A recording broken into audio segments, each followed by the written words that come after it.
Happiness. Now here's a real Sigma male. So after establishing that the world is one giant Squid Game throwdown, came up with another banger. Facial feedback hypothesis. Very progressive. Love the feedback. Well, he said, changing your facial expression can transfer your entire mood.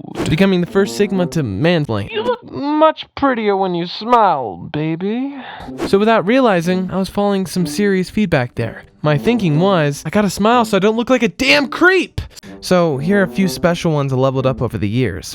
And as I was figuring out the whole happiness situation, I stumbled on some fascinating piece of news. Strangely, it wasn't about who Pete Davidson was dragging around these days. It had a fancier ring to it, the World Happiness Report. So every year around the end of March, a bunch of middle-aged, probably highly likely, most definitely white men gather in what I only imagine to be a big and round room with various rare types of woods to decide which country frowns less. And while at it, these absolute goofs whip out wisdoms like...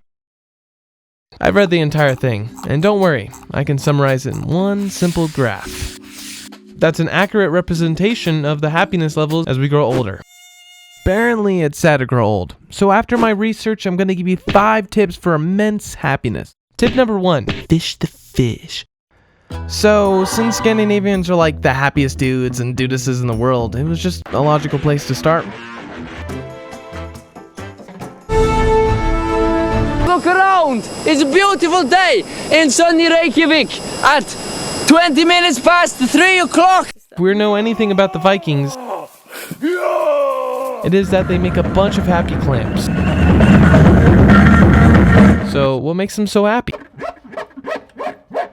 Fish. Now, I bet you're thinking, fish is full of healthy acids, vitamin A and D, and it's a great source of protein. Makes sense, right? But these happy people from the north keep doing nasty shit to the fish. All I did was poke a hole in it. It smells like the worst fart ever! They were like, hey Sven, I heard you got a runny nose on your last pillaging trip. Oh, and a cough too. Now I have something that'll put a smile on your silly face though. Is the herring ready? You know it. Salted? And left in the barrel for 6 months? Does it stink? Like the farts of 1,000 reindeers. But you canned them, right? I also sent them to our cousins in Finland as a wedding gift. Lesson learned. Just take your time. Tip number 2. Learn a hard-ass language. So, just judging by this list, the harder the language is, the happier the people are. Now, back to the privileged men. Yo guys, is there any thoughts on how we can keep the people's attention from our chicken sacrificing Tuesdays and those fiddling Fridays? How about we create a world that stands to get drunk at home in your undies? Ihan mahtavaa. Or, how about we just make a new language? Okay pal, where are you from? Luxembourg. Sounds like a made-up country though. No, it's real. How do you spell it? Just like how you hear it. Like this? No. This? No. It must be like this. No, it's Luxembourg. Okay, dude, whatever. Let's just say it's Luxembourg. We're gonna need language. The official language will be Luxembourgish. Lesson learned. Fake it till you make it. Tip number 3, beer. Oh boy, go. Lesson learned. More beer.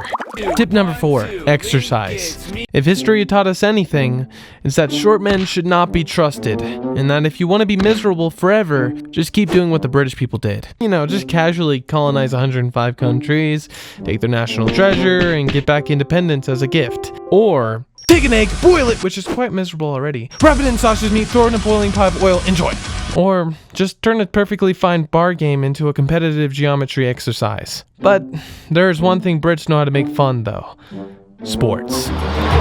Here he goes, cleared off the line, there he is again, and it's off the woodwork, and he's bouncing around in there. Although, when you think about it, if the ultimate goal of sport is to get sweaty, then the ultimate sport in the world is, lesson learned. Sexual intercourse. Tip number 5. Family. So yeah, some geeks say that being close to your family is what makes you feel happy. But let's rewind back to our top dog, Charlie. So after he got tired of ranting about natural selection, evolution, and comparing human intelligence with that of a monkey, and also, dying, Charles took a chill pill, looked back at his life and said, If I had my life to live over again, I would have made a rule to read some poetry, listen to some music at least once a week. He was also married to his first cousin. So, lesson learned. Try not to fuck your cousin, guys. Subscribe!